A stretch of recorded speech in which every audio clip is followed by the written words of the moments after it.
Hello viewers, আমি আজকে এই যে এটা কি বলে সাত পিঠা না জামাই পিঠা। ও ময়মনসিংহ অঞ্চলের এটা জামাই পিঠা। একটু দেখাতো অর্ণব আমাকে পিঠাটা।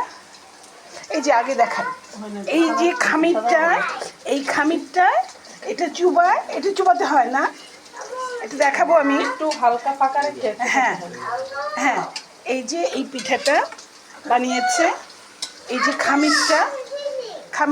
হ্যাঁ খামিরটা কিভাবে করেছো? গুড় দিয়ে না চিনি দিয়ে?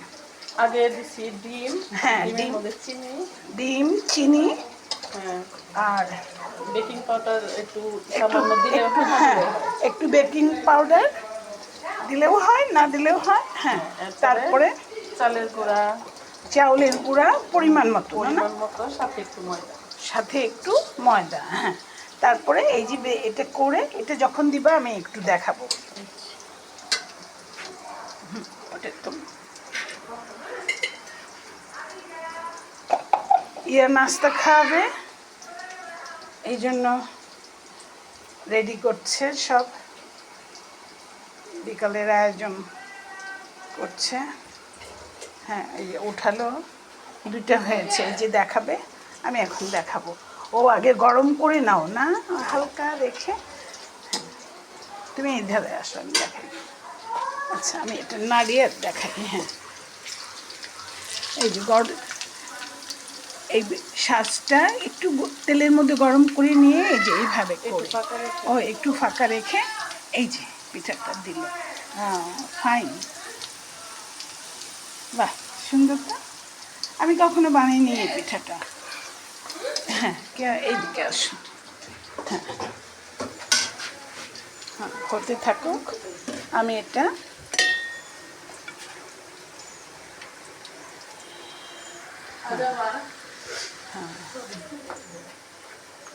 উল্টাই দিলাম। হ্যাঁ, উল্টাই দিয়েছি, আমিও একটু করেছি। হ্যাঁ হ্যাঁ, খামিরটা সোজা, হাতটা একটু বেঁকে যায়। হ্যাঁ, এই যে তুলে ফেললাম। এই ছিল আজকের, এটা হলো ময়মনসিংহ অঞ্চলের জামাই পিঠা। ময়মনসিংহ অঞ্চলের জামাই পিঠা। আচ্ছা, আমি একটা দিয়ে একটু দেখি না। এই যে আমি এই শাঁসটা গরম করে নিচ্ছি। শাঁসটা না ঠিকই আছে। হ্যাঁ, শাঁসটা আমি গরম করে নিচ্ছি, তেল গরম হচ্ছে। হ্যাঁ, আল্লাহ উঠিস, নাহলে মান সম্মান। হ্যাঁ, একটু ফাঁকা রেখে, হ্যাঁ উপরে ফাঁকা রেখে আমি ঘোরাবো।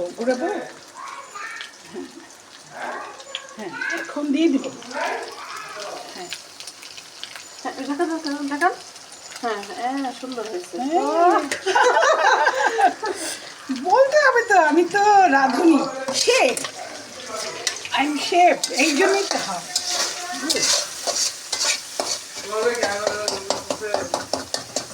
শেফ মানুষ যদি না হয়, অত সুন্দর একটা পিঠা করেছে অর্ণব দেখ।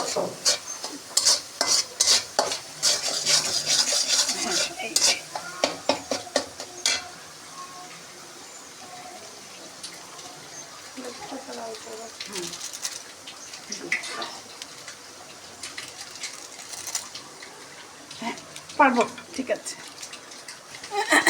নে ডরথি একটা দিবি। আচ্ছা ঠিক আছে, এই ছিল। 4 মিনিট হয়েছে। আমি একটু ছবি নিয়ে নেবো, ওটা একটু প্লেটে দিস, পিঠাগুলো একটু প্লেটে একটু ঢেলে দিই, একটু ছবি নিয়ে নেবো সবগুলোই। দেখো আমারটা গোল হয়ে সুন্দর ফুলে গেছে। 3টা হয়েছে। আচ্ছা, এই ছিল আমাদের বাড়িটা রেনোভেশন, বড় ভাবির রুম রেনোভেশন করবে, তাই সব জিনিস বের করেছে। এর মধ্যে বোনটা আমেরিকা থেকে চলে আসছে ওর একটা কাজে, ওর বাসার কাজে। ধানমন্ডিতে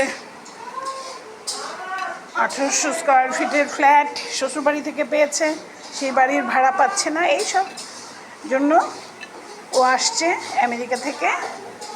ওকে বিকালের নাস্তা খাওয়াবে, এই জন্য বড় ভাইয়ের ছেলের বউ নাস্তা বানাচ্ছে।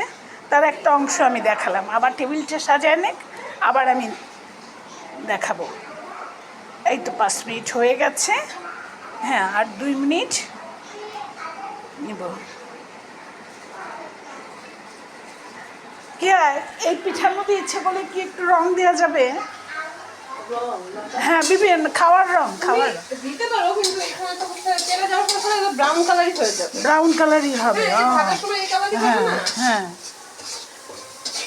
বাহ সুন্দর। তো এই ছিল বিকালের জামাই পিঠার আয়োজন, বিকালের চা খাওয়ার জন্য জামাই পিঠার আয়োজন। জামাই পিঠা আপনারাও করেন, সুন্দর করে করেন। আমি একটু শুনে নিলাম যে এটাতে আমি ফুড কালার ব্যবহার করতে পারবো কি না। আমি অবশ্যই ট্রাই করব, ফুড কালার দিয়ে দেখব। কিন্তু ওরা বললো যে এই ব্রাউন কালারটা তুমি রং দিলেও এই ব্রাউন কালারটাই আসবে। আমি অবশ্য ট্রাই করব, আর একদিন আমি ট্রাই করব, আজকে আর করবো না। যদিও আমার কাছে সবুজ ফুড কালার আছে, আমি একদিন ট্রাই করব এটা। তো আপনারাও এরকম জামাই পিঠা খান। আমি জানি এটা সাজ পিঠা, তো কেয়া বললো এটা জামাই পিঠা। ঠিক আছে, আমি বিভিন্নভাবে এটা করে দেখাতে পারবো। এটা কালার দিলে আগেই ইয়াটা দেওয়া যাবে না, মিষ্টিটা। এটা এরকম করে করে তারপর মিষ্টি সেরার মধ্যে দিলেও আমিত্তি টাইপের হবে। আমিত্তি ঠিক এরকমই, হ্যাঁ ছানা মিষ্টিটা, ওটা কি ছানার আমিত্তিটা, হ্যাঁ এই ধরনেরই হয়। তো এই ছিল আমার জামাই পিঠা, আপনারাও খান। আল্লাহ হাফিজ। এটা বিভিন্নভাবে করা যাবে। আমি এটাকে ঝালও করা যাবে, আমি মনে করি এটা ঝালও করা যাবে, এটা মিষ্টিও করা যাবে, এটা রং দিয়েও করা যাবে, সবভাবেই করা যাবে।